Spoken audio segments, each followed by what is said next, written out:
জহার জয়রাম।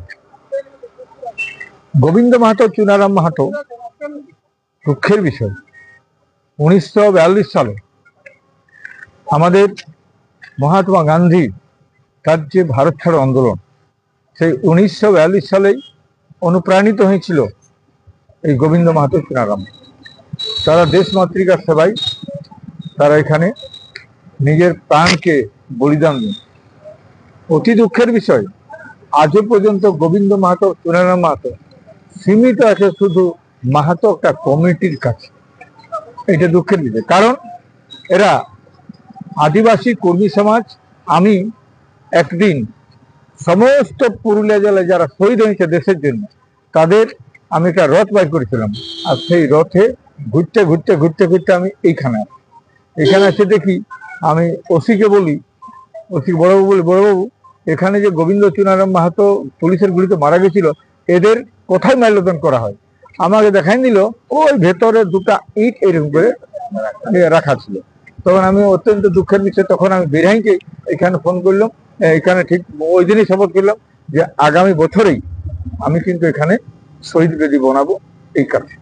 তখন আমরা মানে মানে বিভিন্ন গ্রামে ঘুরে ঘুরে ঘুরে ঘুরে ঘুরে এইখানে মানুষকে জাগাইলাম আর এখানে শহীদ বেদি বানাইলাম। গোবিন্দ চুনারাম মাহাতো যারা এলএসএস, তারা অনুপ্রাণিত, এখনো যারা এলএসএস করে কিংবা তৎকালীন যারা এলএসএস করেছিল, তাদের এই জিতটা গেল নাই কেন? যে ভিতরটাই করবো, ওরা তো অনেক কিছু করতে পারছে। সেই সময় 8টা এমএলএ ছিল না, কটা এমএলএ ছিল না, 7টা এমএলএ ছিল। সেই সময় অনেক এমএলএ ছিল, অনেক নেতৃত্ব ছিল। তো কলকাতার বাবুরা এইখানের মানুষকে কিভাবে মগজ ধরাই করে। ওরা যদি আমাদের কত কত জায়গা আছে মাঝিরাই, ওদের মাঝিরার ভিতরে ওটা তুলসী ধান করতে নাই পারে।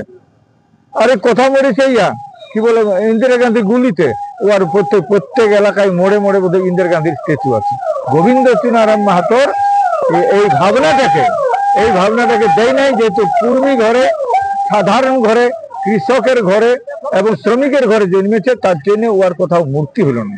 আর এই মূর্তিটা হলে তার জন্য ধন্যবাদ জানাবো আমাদের সুজয় ব্যানার্জিকে। ওরা এইটা দিয়ে পেরে যাচ্ছিল, 30 তারিখ ছিল, আর আমরা এখানে মাল্যদান করতেছিলাম। ও আমাকে দেখে তো পেরাতে পারলো নাই, তখন দুজনেই মাল্যদান করলো এবং শপথ করলো যে আগামী বছর আমি মূর্তিটার বানাবো। তখন ও মূর্তি বানাইছে, কিন্তু এইখানে অনুপ্রেরণা হয়েছে বেদিটা যদি না থাকতো কেউ কোনো করতো না, আমরাও আসতো না, আমরা জানিছিলাম না। এখন কথা হচ্ছে সত্যিকারের বলবো, এখানে ঝাড়খণ্ড আন্দোলন একটা মানুষের মধ্যে একটা ইন্সপিরেশন দিয়েছিল। এইটাই ঝাড়খণ্ড আন্দোলন থাকলে আজকে এই যে আমরা বলছি গোবিন্দ চুনারাম, ঝাড়খণ্ড আন্দোলন হলো কিন্তু এটা থাকেই যেত কোথায়। আজকে আমরা যেটা বলছি ভগবান বিরসা মুন্ডা, এই ভগবান বিরসা মুন্ডার নাম কেউ জানতো না। আমরা আজকে যার নাম করছি কি বলে রঘুনাথ মাহাতো, এই সমস্ত দেন হচ্ছে পরিষ্কার জাগরণ, অর্থাৎ ইতিহাসে এদের কথা উল্লেখ নাই। এইখানে প্রমাণ এইটা আমরা বলছি যে গোবিন্দ চুনারাম মাহাতো যে আন্দোলনে মারা গেছে, সেখানে মাতঙ্গিনী হাজরা ওই আন্দোলনেই মারা, কিন্তু তার কি সম্মান আর এদের কি সম্মান? তাহলে স্বাধীনতা সংগ্রামীদের শ্রমিক পরিবারে, গরিব পরিবারে জন্মলে তাদেরকে এক ধরনের ট্রিটমেন্ট হয়, আর মানে ওদের জন্য আলাদা ট্রিটমেন্ট হয়। এই জন্য আজও কিন্তু বর্ণ বিদ্বেষী ভাবনা আমরা দেখতে পাচ্ছি এখানে। দুঃখের বিষয়, আমি সবাইকে বলবো এটাই, আমাদের এই মানুষের মাঝে চেতন আইনে যারা দেশ মাতৃকার জন্য, যারা এই মাটির জন্য সংগ্রাম করছে, যারা লড়াই করছে, সেখানে আমাদেরকে তাদের জন্য সম্মান দেখাতে হবে। আমরা আজকে আসিছি এই জন্যই যে গোবিন্দ মাহাতো চুনারাম মাহাতো যারা আমাদের দেশ মাতৃকার জন্য মারা গেছে, তাদের জন্য আমাদের এই জেলায়, এবং আমি বলবো এখানে তাদের নামে আরো রাস্তা, স্কুল, বিভিন্ন জায়গাতে তাদের হওয়া উচিত, এবং তার জন্য আমরা এখনো